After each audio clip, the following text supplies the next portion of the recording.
जी हां, कोलकाता से लेकर दिल्ली तक सियासत में उबाल आया हुआ है। टीएमसी के तमाम बड़े नेता दिल्ली में धरने पर बैठ गए हैं। यहां तक की मांग की जा रही है कि सीबीआई, ईडी, एनआईए सबके डायरेक्टर्स को हटाया जाए। ये मांग जारी है। दूसरी तरफ बीजेपी संदेश खाली के मुद्दे को जोर शोर से उठा रही है। आपके साथ मैं हूं समीर अब्बास, मेरे साथ सुरभि शर्मा भी मौजूद हैं। पहले चरण की वोटिंग से पहले पश्चिम बंगाल का सियासी तापमान बढ़ चुका है। संदेश खाली और जांच एजेंसियों पर हमले को लेकर राजनीतिक बयानों की एक आंधी सी चल रही है। एक तरफ बीजेपी है जो संदेश खाली से लेकर केंद्रीय एजेंसियों पर हमले को लेकर टीएमसी पर हमलावर है, तो दूसरी तरफ टीएमसी है जो बीजेपी पर केंद्रीय जांच एजेंसियों के दुरुपयोग का आरोप लगा रही है। अब सियासत इतनी बढ़ गई है कि टीएमसी दिल्ली तक आ गई है और टीएमसी के सांसदों ने पहले चुनाव आयोग से मुलाकात की और फिर धरने पर बैठ गए। ऐसे में सवाल यही है कि बंगाल की सियासत में इतना उबाल क्यों? संदेश खाली पर तो टीएमसी चुप है, लेकिन केंद्रीय एजेंसीज पर दिल्ली तक पहुंच गई है। ये बड़े सवाल हैं समीर, और इस बीच जिस तरीके से नेताओं का धरना प्रदर्शन जारी है, उसी को लेकर पहली बड़ी खबर। जी हां, अहम खबर। दिल्ली में टीएमसी नेताओं का धरना अभी भी जारी है। दिल्ली के मंदिर मार्ग थाने में रात से बैठे हैं टीएमसी नेता। थाने में टीएमसी नेताओं का 24 घंटे का धरना चल रहा है। टीएमसी का केंद्रीय एजेंसियों के दुरुपयोग का आरोप और ये धरना। तस्वीरें आप देखिए, दिल्ली का मंदिर मार्ग ये थाना है जहां पर टीएमसी के तमाम नेता धरने पर बैठे हैं। डेरेक ओब्रायन भी आपको नजर आएंगे, सागरिका घोष भी नजर आएंगी जो कि राज्यसभा की सांसद हैं। इसके अलावा टोला सेन आपको नजर आएंगी। तमाम बड़े नेता आप तस्वीरों में देख सकते हैं दिल्ली के मंदिर मार्ग थाने के बाहर धरने पर बैठे हैं। कल चुनाव आयोग पहुंचे थे, शिकायत की गई ईसी से, और उसके बाद वहीं से चुनाव आयोग के दफ्तर के बाहर जब धरने पर बैठे तो हिरासत में इन्हें ले लिया गया, मंदिर मार्ग थाने ले जाया गया और अब वहीं पर चल रहा है ये धरना।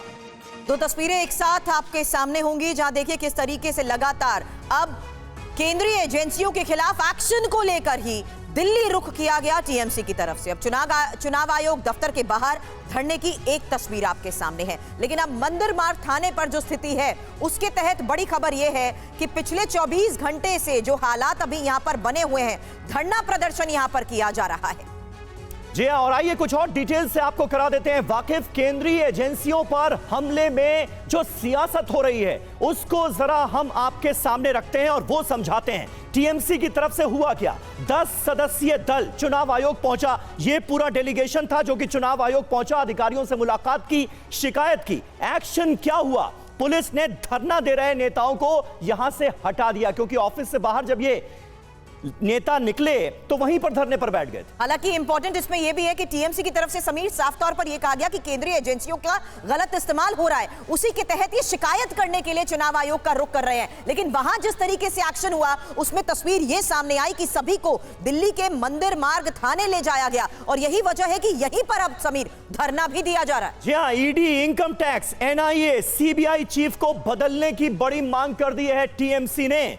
चुनाव आयोग के बाहर धरना भी दिया गया। चुनाव आयोग का जो दफ्तर है वहीं पर धरने पर बैठ गए थे, जिसके बाद पुलिस को इन नेताओं को वहां से हटाना पड़ा। समीर, लेकिन इसमें जरूरी बात यही है कि अभिषेक बैनर्जी ने राज्यपाल से इस बीच मुलाकात भी की है, तो केंद्रीय एजेंसियों पर हमले में जिस तरीके से सियासत हो रही है, राज्यपाल से मामले में हस्तक्षेप करने की मांग भी टीएमसी की तरफ से की गई है। ये बड़ी खबर जिस तरीके से अभी फिलहाल हालात को देखते हुए सामने आ रही है। इस वक्त जहां पर धरना प्रदर्शन जारी है वहीं पर हमारे सहयोगी भी मौजूद है, सीधी तस्वीर भी आपको दिखाएंगे। लेकिन किसके निशाने पर केंद्रीय एजेंसियां, ये जानकारी देख लीजिए, क्योंकि जब हम बात समीर पश्चिम बंगाल को लेकर कर रहे हैं तो 4 महीने में 2 बड़े मामलों पर सबसे पहले नजर डालना जरूरी है, जहां हम जानते हैं कि किस तरीके से 6 अप्रैल 2024 को यह बड़ी खबर आती है। जगह थी एनआईए की टीम पर हमला, और भूपति नगर के हालात की एक तस्वीर भी, पूर्वी मिदनापुर की एक तस्वीर भी टीवी9 भारतवर्ष ने दिखाई थी। और आपको यह भी बता दें कि 2022 में जिस जगह पर विस्फोट हुआ था वहां पर भी जांच के लिए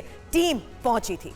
जी, और इस पर सवाल भी उठे कि 2022 में धमाका हुआ, 2024 में क्यों एनआईए जाग रही है। 5 जनवरी 2024, जगह संदेश खाली, उत्तर 24 परगना। ईडी की टीम पर यहां पर अटैक कर दिया जाता है। शाहजहां शेख के घर जांच के लिए गई थी टीम, यानी एनआईए की टीम पर हमले से पहले पश्चिम बंगाल में ही ईडी की टीम को भी निशाना बनाया जा चुका है। और उस पर भी कई सवाल उठे थे। शाहजहां शेख अब सलाखों के पीछे है, लेकिन उसकी गिरफ्तारी को लेकर जो रुख था पश्चिम बंगाल की सरकार का, वो भी टीएमसी को कटघरे में खड़ा करता हुआ नजर आया। हमारे साथ कुछ खास मेहमान इस वक्त मौजूद हैं। प्रियंका टिब्रीवाल, प्रवक्ता भारतीय जनता पार्टी की, हमारे साथ मौजूद हैं। स्वयं प्रकाश पुरोहित, प्रवक्ता टीएमसी के, हमारे साथ मौजूद हैं। अबू शर्मा हमारे साथ हैं, प्रवक्ता कांग्रेस पार्टी के। वरिष्ठ पत्रकार रामकृपाल सिंह भी हमें ज्वाइन कर चुके हैं। लेकिन सबसे पहले रजनीश, मैं आपके पास आऊंगा, क्योंकि मंदिर मार्ग थाने पर टीएमसी के तमाम बड़े नेताओं का धरना अभी भी जारी है। क्या डिमांड की जा रही है, क्या मांग की जा रही है इस वक्त? देखिए, कल शाम 6 बजे टीएमसी के इन तमाम नेताओं को वहां से हिरासत में लिया गया था और अभी 10 बज रहे हैं। लगभग 16 घंटे से ये तमाम लोग, टीएमसी के तमाम सीनियर नेता हैं, जिसमें 5 मौजूदा सांसद हैं, 4 पूर्व सांसद हैं और 1 विधायक हैं। ये 10 लोग कल चुनाव आयोग के पास गए थे अपनी मांग को लेकर, अपनी बातों को लेकर, और 1 अप्रैल को भी इनकी मुलाकात चुनाव आयोग से हुई थी। लेकिन इनका ये कहना है कि संतोषप्रद जवाब चुनाव आयोग की ओर से नहीं आया और उसके बाद इन्हें वहाँ धरने पर बैठना पड़ा। चुनाव आयोग के पास से जब इनको हटाया गया, अब मंदिर मार्ग थाने में पूरी रात ये लोग बैठे हैं। आप देख सकते हैं तस्वीरों में, डोला सेन, डेरेक ओब्रेन, तमाम जो सीनियर नेता हैं, साकेत गोखले, ये तमाम लोग बैठे हुए हैं। बताया जा रहा है कि अब से थोड़ी देर में, अगले कुछ मिनटों में एक प्रेस कॉन्फ्रेंस यहीं से की जाएगी। 10:30 बजे एक मार्च करेंगे और उसके बाद हो सकता है यहाँ से ये लोग चले जाएं, क्योंकि पुलिस का ये कहना है कि इन्हें हिरासत में कुछ घंटों के लिए लिया गया था।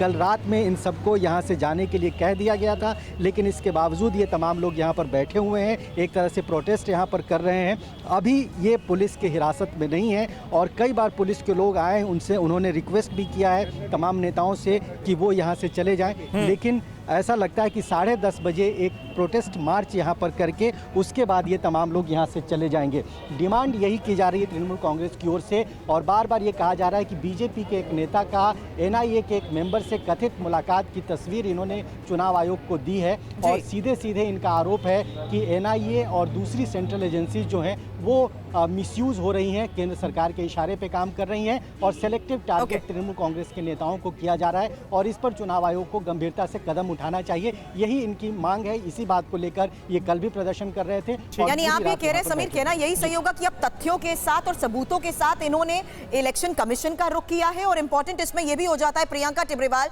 इस पर मैं आपसे जवाब चाहूंगी। बीजेपी प्रवक्ता प्रियंका हमारे साथ हैं। प्रियंका, क्या यही वजह है कि जो बात अभी तक सिर्फ बार बार दोहराई जा रही थी कि एजेंसीज का इस्तेमाल किया जा रहा है, राजनीतिक हथकंडा अपनाया जा रहा है एजेंसीज के एक्शन के जरिए, क्या अब यही सबूत आने वाले वक्त में आपको लगता है मुश्किलें बढ़ा सकते हैं? क्योंकि ये तो बाकायदा प्रूफ के साथ अब इलेक्शन कमीशन का रुख कर रहे हैं।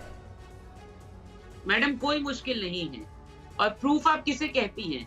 मुझे बताइए, आप प्रूफ किसे कहती हैं?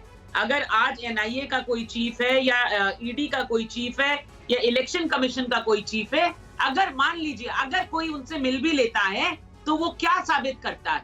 वो क्या साबित करता है? ममता बनर्जी तो यहाँ के डीजी को, कमिश्नर को अपनी पॉकेट में लेकर के घूमती हैं। सिर्फ इतना ही नहीं, वो किसी मामले में पकड़े जाते हैं तो उनके घर के बाहर धरना देती है। ये सब क्या साबित करता है?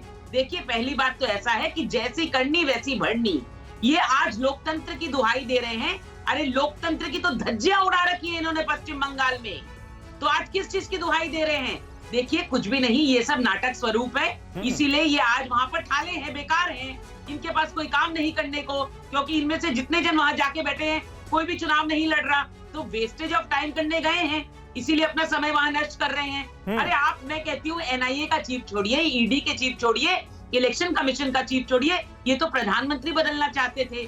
मगर क्या है, इंसान को अपनी औकात और अपनी क्षमता के अनुसार बात करनी चाहिए।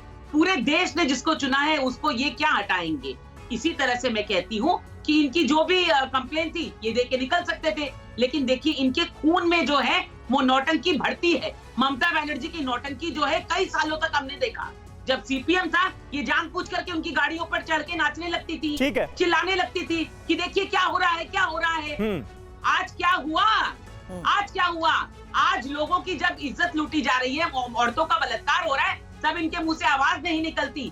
मगर ये इतनी बड़ी बॉम्ब और एक्सप्लोजन की घटना को कहती है कि चॉकलेट बम फटा था। चॉकलेट बम अगर फटा था तो इन्हीं की पुलिस, जो कि पश्चिम बंगाल की पुलिस है, उन्होंने क्या केस रजिस्टर किया मुझे बताइए। नहीं, लेकिन और प्रियंका पुलिस जी, जो केस प्रियंका जी, रजिस्टर जब करती है। आपने इसका जिक्र किया ही है तो आपको पता होगा ना जिस धमाके का आप जिक्र कर रही हैं वो कब हुआ था?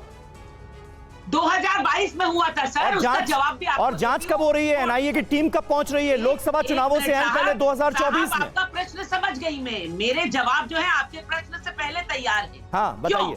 क्योंकि ये इस तरह के आरोपियों को संरक्षण देते हैं, जिन पे बलात्कार का आरोप होता है, उनके लिए सुप्रीम कोर्ट तक दौड़ते हैं और प्रोसेस ऑफ लॉ को लंबा खींचते हैं। 2022 में इन्होंने, जो इनकी पुलिस है, उसने एक्सप्लोजिव एक्ट के अंदर में कोई भी एफआईआर जो है वो दर्ज नहीं की। एफआईआर जो है एक नॉर्मल एफआईआर हुई थी, जिसमें इसके जो सेक्शंस है जो कि एक्सप्लोजिव एक्ट में आने चाहिए वो नहीं डाले। इसको ठीक है, मैं समझ गया। स्टेट की एजेंसीज ने पूरी जांच को भटकाया, इस वजह से देरी हुई, ये आपका तर्क है। मुझे स्वयं प्रकाश पुरोहित के पास जाना पड़ेगा। स्वयं जी हमारे साथ मौजूद है और बहुत सारे आरोप आपने लगा दिए टीएमसी पर। स्वयं जी, इस बात का डर आप लोगों को नहीं है क्या कि पब्लिक परसेप्शन कहीं ये ना चला जाए कि भाई चोरी और उस पर से सीना जोरी? एक तरफ पहले ईडी की टीम पर हमला होता है पश्चिम बंगाल में, फिर एनआईए की टीम पर हमला होता है, अब आप लोग दिल्ली में आकर बैठ जाते हैं, धरना देते हैं, कहते हैं अब एनआईए और ईडी के डायरेक्टर्स को हटाइए। देखिए, बहुत ही दुर्भाग्यजनक है कि भारतीय जनता पार्टी की जो प्रवक्ता है प्रियंका जी, मेरी बहन, वो इस तरह की बात कर रही है। लोकतंत्र में धरना देना एक अधिकार है। ये हमारे देश को जिस तरह जैसे आजादी के समय महात्मा गांधी ने धरना प्रदर्शन किया, इस तरह से एक तानाशाही सरकार दिल्ली में बैठी है। अगर आप ये देखिए, एक क्रोनोलॉजी को समझिए। 26 तारीख को जितेंद्र तिवारी जाते हैं एक लिफाफा लेकर के और 52 मिनट की मीटिंग होती है इनके सुप्रिंटेंडेंट ऑफ एनआईए के साथ में। तो ये एक सवालिया निशान खड़ा होता है। पश्चिम बंगाल में छोटी सी भी बात होती है, अगर ये तुरंत अधिकारियों को बदल देते हैं। कॉमन मिनिमम आप समझिए, इलेक्शन कमीशन पूरी तरह से सक्रिय है, चुनाव घोषित हो चुके हैं। अगर कहीं भी कोई अधिकारी पे सवालिया निशान उठता है तो तुरंत उसको बदल देना चाहिए। अगर वो चाहे ईडी का अधिकारी हो, चाहे वो इनकम टैक्स का अधिकारी हो, चाहे सीबीआई का हो, चाहे एनआईए का हो, कोई भी अधिकारी है कहीं भी है, तो इलेक्शन कमीशन को लोकतंत्र के अधिकार, हमने अपने अधिकार की बात की। 2 पॉइंट्स पे हमारे नेता गए, 10 नेता, डेरेक ओब्रायन, डोला सेन, शांतनु सेन, विवेक गुप्ता और इत्यादि 10 नेता हमारे गए और उन्होंने 2 मांग की। एक, जो जितेंद्र तिवारी ने मीटिंग की है सुप्रिंटेंडेंट के साथ में। दूसरी मांग थी हमारी कि जो अभी नॉर्थ बंगाल में अभी कुछ दिनों पहले एक तूफान आया था, उसके अंदर में 2000 से ज्यादा घर अस्त व्यस्त हो गए। तो उन घरों को निर्माण करने के लिए, क्योंकि अभी इलेक्शन कमीशन की कार्रवाई चल रही है, तो कुछ पैसे की जरूरत पड़ेगी। तो वो राज्य सरकार उसको प्रिपेयर करना चाहती है, कुछ फंड्स देना चाहती है। वो 2 पॉइंट्स के ऊपर में हमारे नेता गए इलेक्शन कमीशन के पास। तमाम सवालों की और जिस तरीके से प्रूफ की समीर हम यहाँ बात कर रहे हैं, क्विक रिएक्शन में रजनीश मेरे सहयोगी से चाहूंगी जो इस खबर पर नजर बनाए हुए हैं। जिस डेलीगेशन ने मुलाकात की इलेक्शन कमीशन से और जो अभी धरने पर बैठे हैं, क्या बातचीत इनसे संभव है? क्या सबूत उनके सामने रखे गए हैं और किस आधार पर इलेक्शन कमीशन का इस मामले पर रुख सामने आ रहा है? रजनीश, एक क्विक रिस्पॉन्स उस पर। बिल्कुल, देखिए, बातचीत अब से थोड़ी देर में ये लोग करेंगे। 10 बजे का समय दिया गया था, लेकिन अगले कुछ मिनटों में यहाँ पर बातचीत होगी। जहाँ तक सबूत की बात है, कथित मुलाकात का जिक्र तृणमूल कांग्रेस के लोग कर रहे हैं। कल भी उन्होंने जब मीडिया से बात किया था, उससे पहले भी कोलकाता में कल सुबह इन्होंने पूरा प्रेस कॉन्फ्रेंस किया था। जितेंद्र तिवारी बीजेपी के एक नेता हैं और एनआईए के एक मेंबर से कथित तौर पर मुलाकात करते हैं और उसके अगले दिन एनआईए की रेड होती है। इसको अंडरलाइन किया है तृणमूल कांग्रेस के नेताओं ने और सीधे सीधे कहना है कि बीजेपी के लोग इन्वेस्टिगेटिंग एजेंसीज के लोगों से मिल रहे हैं और उसके बाद कार्रवाई हो रही है। इस पर चुनाव आयोग इंटरवीन करे। ठीक है, अबू शर्मा हमारे साथ प्रवक्ता कांग्रेस पार्टी के मौजूद हैं। अबू जी, किस तरह से आप देखते हैं इन आरोपों को और संदेश खाली के पूरे मुद्दे पर आपकी पार्टी का रुख क्या है? उस पार्टी के लिए जो इंडिया गठबंधन में आपके साथ है, इसलिए क्या कांग्रेस ने भी एक तरह की चुप्पी साध रखी है पूरे मामले पर, इतना बड़ा मुद्दा बनने के बाद भी? नहीं, टीएमसी इंडिया गठबंधन में हमारे पास है, साथ नहीं है। सबसे पहले तो ये क्लियर होना चाहिए। अच्छा, पास रहना और साथ रहना दोनों में अंतर होता है। अच्छा, कैसा अंतर होता है, जरा बता दीजिए पहले। नहीं, हमारे साथ उनका कोई ये देश में मोदी जी के खिलाफ जो नाराजगी है देश भर में, तो उन्होंने जो गारंटी दी थी 2014 में, आज 10 साल हो गया, वो पूरी नहीं हुई। जो गंगा साफ करेंगे, 2 करोड़ नौकरी देंगे, काला धन वापस लाएंगे। नहीं, कैसे आप लोग पास हैं और साथ नहीं है, ये इसका क्या मतलब? वो पहले ये बता दीजिए जरा, थोड़ा समझ में तो आए। हाँ वही बता रहा हूँ। हाँ। जो ये जो नाराजगी है, उस नाराजगी को एक करने के लिए हमारा अलग अलग विचारधारा के लोग, हम लोग इंडिया के माध्यम से एक हुए हैं। हाँ, तो वहाँ किसी के साथ हमारा सीट एडजस्टमेंट हुआ, किसी के साथ हमारा मतलब मेंटल एडजस्टमेंट हुआ। जो हाँ, आप जो लड़ाई लड़ रहे उसमें हम भी शामिल है, लेकिन आप जहाँ मतलब नरेंद्र मोदी के खिलाफ आप लोग साथ हैं और संदेश खाली पर भी साथ हैं, इसका ये मतलब निकाला जाए? नहीं, अब जवाब दे रहा हूं। कांग्रेस पार्टी और भारतीय जनता पार्टी में अंतर यही है, भारतीय जनता पार्टी एक गैस चेंबर है। अच्छा, तानाशाही है। यहाँ नरेंद्र मोदी जी और अमित शाह जी जो कहेंगे वो सबको मानना पड़ेगा, एकदम ऊपर से लेके प्रियंका जी तक। किसी को एक आवाज उठाने का ताकत नहीं है। और ये कांग्रेस पार्टी में हमारे बंगाल इकाई अधीर दा का नेतृत्व में हर रोज हम लोग विरोध कर रहे हैं। कांग्रेस पार्टी में गांधी परिवार को छोड़ मैडम मेरा समय, मैडम प्रियंका जी आऊंगा आपके पास ना, आऊंगा आपके पास। अबू शर्मा को बोलने दीजिए जी। कहने के लायक बात नहीं करने का। प्रियंका जी, अबू जी इतना संस्कार तो सिखाया आपको। अबू जी आप बोलिए, मैं समझ गया आपकी बात। आप कह रहे हैं पश्चिम बंगाल में हम खिलाफ हैं, टीएमसी के पश्चिम बंगाल में खिलाफ हैं, लेकिन नरेंद्र मोदी के खिलाफ जो लड़ाई लड़नी है उसमें हम साथ हैं। तो अगर आप पश्चिम बंगाल में खिलाफ हैं तो संदेश खाली पर मुंह क्यों नहीं खुल रहा है कांग्रेस के बड़े नेताओं का? नहीं, हम अधीर दा लोकसभा का नेता है, क्या बात कर रहे हैं? उससे बड़ा नेता कौन है? अधीर दा हर रोज प्रेस कॉन्फ्रेंस किया, आप बाइक चलाइए अधीर दा का। अधीर दा ने हर एक दिन आप एक बात सुनिए, अगर अधीर दा बीजेपी तो सड़कों पर उतर गई संदेश खाली के मुद्दे के लिए। आप कह रहे हैं कि अधीर रंजन चौधरी ने बयान दिया। हाँ, मतलब आप लोगों को जरूरत महसूस नहीं हुई? संदेश खाली का मुद्दा आपको इतना गंभीर मुद्दा या इतना बड़ा मुद्दा नहीं लगा कि उसके लिए सड़कों पर उतरा जाए? दोबारा बोलिए। एक मिनट प्रियंका जी प्लीज बीच में मत बोलिए। अबू शर्मा जी, मैं आपसे कह रहा हूं कि अधीर रंजन चौधरी ने बयान दिया, आपने ये कहा। मैं आपसे कह रहा हूं कि आपको इतना गंभीर मुद्दा, इतना बड़ा मुद्दा संदेश खाली नहीं लगा कि उसके लिए सड़कों पर उतरा जाए जैसे बीजेपी उतरी? क्यों? कौन बोला आपको? युवा कांग्रेस के नेतृत्व में हमारा युवा कांग्रेस का टीम वहां जाके आंदोलन किया। अधीर दा जाके आंदोलन किया। कहां आंदोलन नहीं किया हम लोग? कहां नहीं किया? ये कहां से आप लोग ये पॉइंट लाते हो? आप वरिष्ठ पत्रकार है और देश का एक पहला मतलब नंबर 1 न्यूज चैनल में गिनती आता है आपको। ये बेबुनियाद आरोप क्यों लगा रहे हो? सच्चाई के साथ बात करो समीर जी। और सच्चाई इस वक्त यही है कि किस तरीके से लगातार कई बड़े आरोप भी लगते आए हैं और आरोपों पर एक्शन के तहत जो स्थिति बनी हुई है उसकी तस्वीर हमारे सहयोगी फिलहाल दिखा रहे हैं। रामकृपाल सर इस वक्त हमें ज्वाइन कर चुके हैं, वरिष्ठ पत्रकार। रामकृपाल सर, ये सवाल इसलिए भी उठ जाते हैं क्योंकि संदेश खाली को लेकर जो चुप्पी साधी गई है टीएमसी की तरफ से, उनका रुख हर बार सवालों के घेरे में आया है। और इस बीच संदेश खाली की चुप्पी, वहीं दिल्ली में जिस तरीके से रुख किया जा रहा है, क्या संदेश खाली की मुख्य आरोपी को बचाने की कवायद है ये? सुरभि जी, चुनाव पूरे देश में हो रहे हैं और इतनी राज्य सरकारें हैं, उत्तर प्रदेश, बिहार, दक्षिण में आंध्रा, तेलंगाना, तमिलनाडु, उड़ीसा। आपको कहीं से भी किसी चुनाव में इस तरह का ऐसा तो लग रहा है जैसे इस देश में और कहीं चुनाव ही नहीं हो रहा हो, सिर्फ बंगाल में चुनाव हो रहा है और दिल्ली में, 2 ही जगह ये चुनाव हो रहे हैं। कहीं से कोई हिंसा की खबर नहीं आ रही है, कहीं से भी कुछ नहीं। बहुत राज्यों में विपक्ष सरकारें हैं, साउथ में तो सारी विपक्ष सरकारें हैं, लेकिन एक बंगाल है जहां पे ग्राम पंचायत के चुनाव से लेकर के, चाहे वो राज्यसभा का चुनाव हो, विधानसभा का चुनाव हो, लोकसभा का चुनाव हो, कुछ न कुछ जिस तरह से वहां हिंसा की बात आती है तो निश्चित रूप से बहुत ही एक गंभीर विषय है कि क्यों ऐसा होता है। अब आप देखिए, कहीं पर ईडी पर हमला कहीं और किसी राज्य में होता है, एनआईए पर हमला, ईडी पर हमला, संदेश खाली।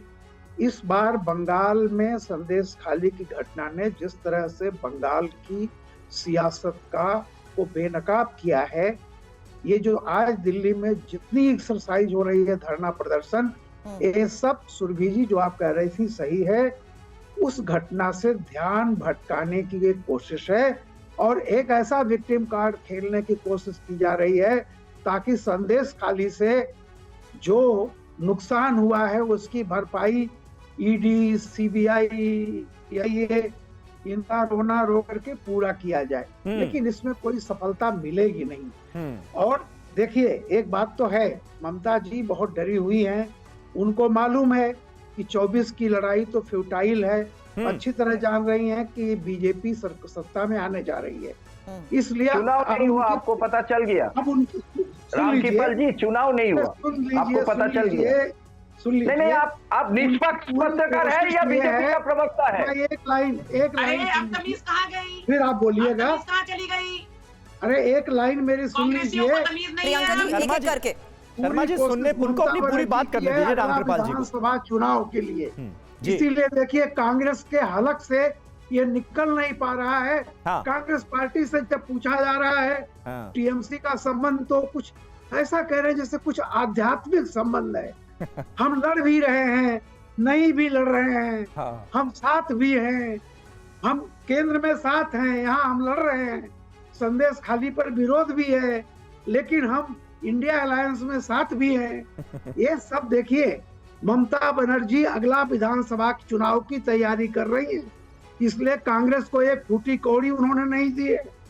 और ये जो दिल्ली में ड्रामा सारा हो रहा है जी। ये उनको पता है कि लोकसभा में बहुत टफ फाइट है, लेकिन किसी तरह से अगली बार अपनी राज्यसभा, अपना जो है राज्य में सत्ता बरकरार रखो। ठीक है रामकृपाल जी, आपने अपनी पूरी एनालिसिस सामने रखी बंगाल को लेकर, टीएमसी और बीजेपी को लेकर। प्रियंका जी, लेकिन एक बड़ा सवाल यहां पर यह खड़ा होता हुआ नजर आ रहा है। देखिए अभी खबर आ गई, ब्रेकिंग न्यूज हम नीचे चला भी रहे हैं कि आम आदमी पार्टी के नेता सौरभ भारद्वाज भी जा रहे हैं टीएमसी के नेताओं से मिलने। पूरा इंडिया गठबंधन, पूरा ऑपोजिशन यह बताने की कोशिश कर रहा है कि बीजेपी चुनाव जीतने के लिए केंद्रीय जांच एजेंसियों का जमकर दुरुपयोग कर रही है, इसीलिए ये केंद्रीय एजेंसियां विपक्षी नेताओं पर जमकर कार्रवाई करती हुई दिखती हैं। इन आरोपों का आप कैसे जवाब देंगे? देखिए पहले तो कैसा गठबंधन, काहे का गठबंधन? यहाँ पर ये जो सब एक साथ इकट्ठा हुए थे, ये इसलिए इकट्ठा हुए थे कि ये इन्होंने कहा था कि हम बीजेपी का विरोध करेंगे, मगर जैसे ही बात आई दूल्हा बनने की, सेहरा पहनने की, सबके सब कहने लगे कि हम दूल्हा बनेंगे, हम दूल्हा बनेंगे। इसलिए आज इनकी ये जो है आप देख ही पा रहे हैं कि ये चाहते हुए भी नहीं कह सकते कि साथ है या नहीं है। देखिए कांग्रेस का जवाब पहले देती हूँ।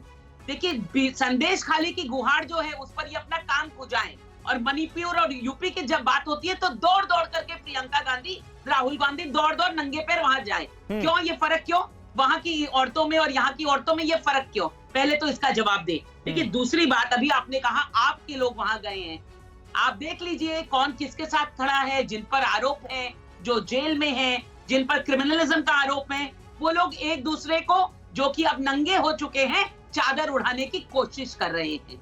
तो पहली बात तो ये कि बीजेपी की तुलना ये कभी भी जीवन में कर नहीं सकते, क्योंकि एक तरफ भ्रष्टाचार खड़ा है और दूसरे तरफ वो खड़ा है जिसने कहा है कि मैं ना खाऊंगा ना खाने दूंगा। तो ये इनकी परिस्थिति और स्थिति है। दूसरी बात, अभी ये कह रहे थे कि ऐसा हुआ, एनआईए ने ऐसा कर दिया, वैसा कर दिया।